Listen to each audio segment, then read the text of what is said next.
Let's get into today's episode of Why We Succeed. What are some daily habits that you have been doing for some time that you would attribute to the success that you've experienced in your life? Living as healthy as you possibly can and being as active as you possibly can, I would say. So I'm very active. I go to the gym almost daily. I've been a vegetarian for 10 years now. So I try to eat as good as I can too. And if you feel good about yourself, you look good, you feel good, you're energized, you're healthy, you're also able to perform better. Your concentration is better. Your motivation is better. So overall, your performance will be better if you pay attention to that too. Right. That's wonderful. And since you are in the digital marketing space, there may be some others who are tuned in who are as well. What would you say are some tools that have helped you in your business, either making your job easier or saving you time? Oh, yeah, there's so many. One that comes to mind is Canva. It's a super simple graphic designs tool with a drag and drop editor. I highly recommend checking that out because you can create beautiful social media posts and flyers and graphics and Christmas cards, Halloween cards, whatever you need on Canva, and you can brand them, right? With your logo and stuff too, and your colors. Let's see, I like ThriveCart as checkout software that handles e-commerce for you. If you're a service-based business, if you're a product-based business, you can basically almost use whatever, but ThriveCart is great for services because you don't put a service into a shopping cart and then, selecting the quantity or something like that. So that's great. I like ActiveCampaign for my email marketing. I like PayPal for invoicing and stuff too. I've used that a lot. What other tools and services? I like Descript to edit my videos and my podcasts. It's a great editing software. I recently discovered them, man. You recently discovered? Yeah, it's a game changer. It's so great. It really is. Yeah, that's true. So yeah, huge fan of that. I like Slack for project management. Along with Trello. I like the columns of Trello so you can really see to do, doing, done really, really well. What else do I like? I'm big on checklists. I'm using the pre-installed checklist app on my phone and also on my computer to do those checklists so I never forget what I wanted to do. Email is a crucial communication medium, so I would definitely say that. What else? Those are like the main ones that I'm switching back and forth between the most. And then Hootsuite for social media scheduling. That's also, that'll take a lot of stress from you if you can just pre-schedule your content out there in general and you don't have to worry about posting it or setting an alarm for, Wednesday, 9 a.m. post this. No, it's automatically handled for you and you can just get it off your, head in advance. Yes, exactly. That's so great, man. I really appreciate you for sharing those tools, sharing your habits. And the last thing I wanted to do before we go is have a fun little segment called Pick 3, where I'm going to ask you to pick 3 random numbers between 1 and 16. And then I'll give you a question that correlates to the number that you select. And then we'll get to see what your answers are to them. You ready to have that fun? Okay, I'm ready. All right, cool. Let's do it. So pick any number between 1 and 16. What's your first number? Let's go with number 1 first. Okay, number 1. What is a book that has had a great impact on the way that you approach life or business? Wow. I would say Mindset by Dr. Carol Dweck. So that's been on my list. That's been on my list. You have to get it. Oh, it's really great. I would honestly really say it changed my life. Basically, what the book does is it juxtaposes the fixed mindset thinking versus the growth mindset thinking. Okay. And it really, you can do almost anything that you set your mind to if you're in the right mindset. A lot of restrictions only exist in your head. A lot of fears and anxieties you have are very irrational, circling back to the self-doubt and stuff. Yes. You have no logical, rational reason to believe that. Like, why would you limit it in that, way, shape, or form? And it really helps you to see that. There's a lot of examples in the book. It's a great book and you'll develop a growth mindset from it. Oh man, you just skyrocketed that one up my list. 'Cause I have a nice little list of books that I'm getting through, and that was definitely on my list. And I was like, I want to get into this book, but I was like, I don't know if I should dive into it just yet, but you definitely given me that extra to say, go ahead and read that one. So I really appreciate you for sharing that. That's So great.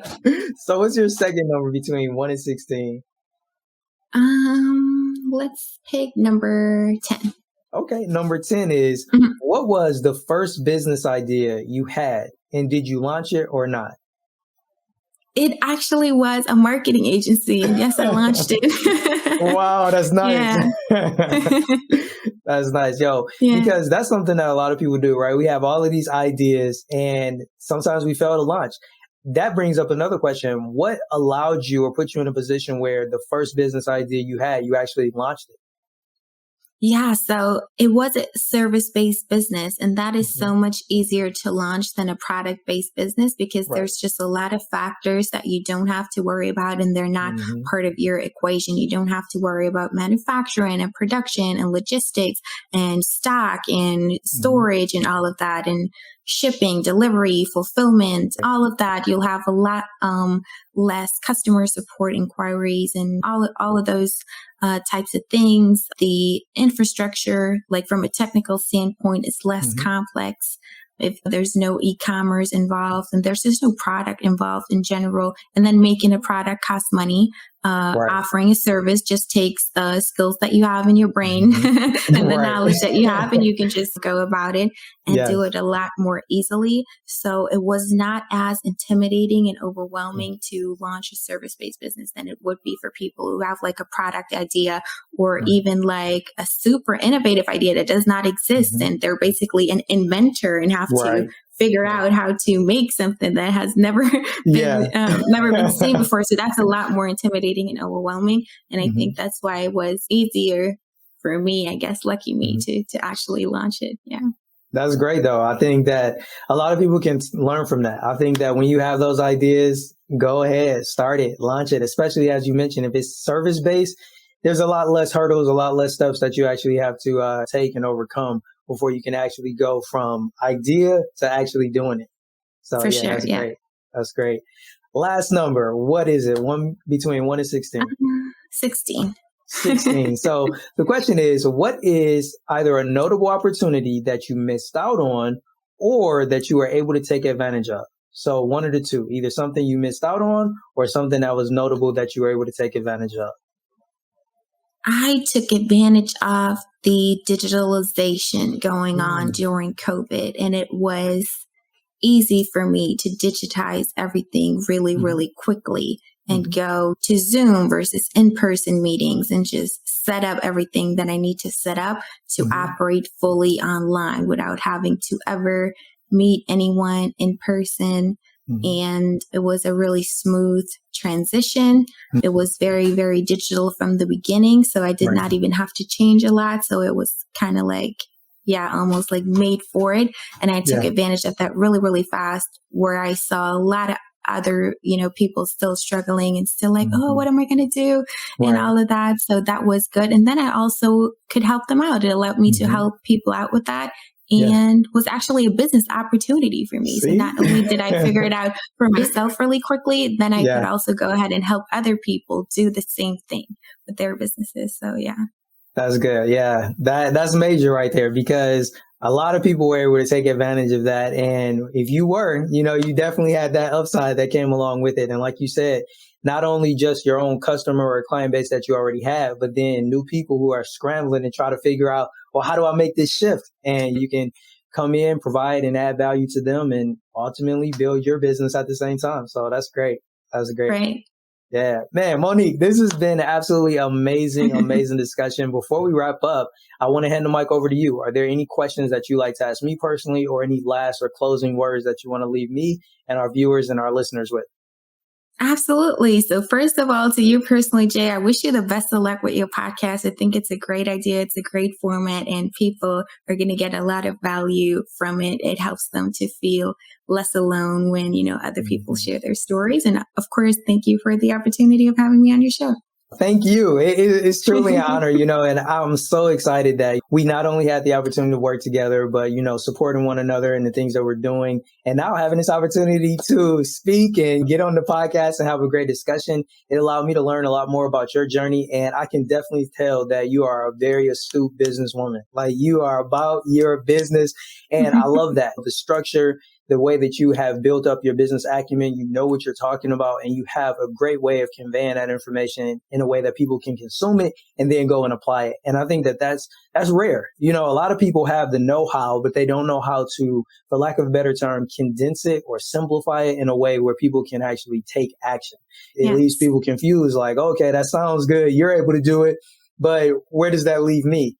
And that's not what I got or get from you and the content that you share. It's always easy to understand. It's always easy to apply. And I think that that's one of the reasons that you have been so successful with your business and just in general. So keep up the amazing work, and definitely let everybody know how they can support you, where they can get in contact with you at. Yeah, for sure. So the best way to get in touch is through the website, and that is dragon-digital-marketing.com. You'll find a lot of digital marketing resources for small businesses on there. Whatever it is that you need, whatever question that you have, like, how do I get started? How do I market my business? What social media platform should I choose for my business? All of that and many, many more things. You'll find answers there in any content format that you prefer: audio, podcast, video, written format, So definitely check that out. And there you'll also find the links to my social media channels. I'm on Twitter, I'm on YouTube, and I'm on Facebook. So yeah, definitely check that out. And you actually are the person who did the intro and outro for the Dragon Digital Marketing podcast. So if you tune into the podcast, you'll hear Jay's voice doing the intro and outro. And you did an amazing job at that. Yeah, I still love my intro and my outro.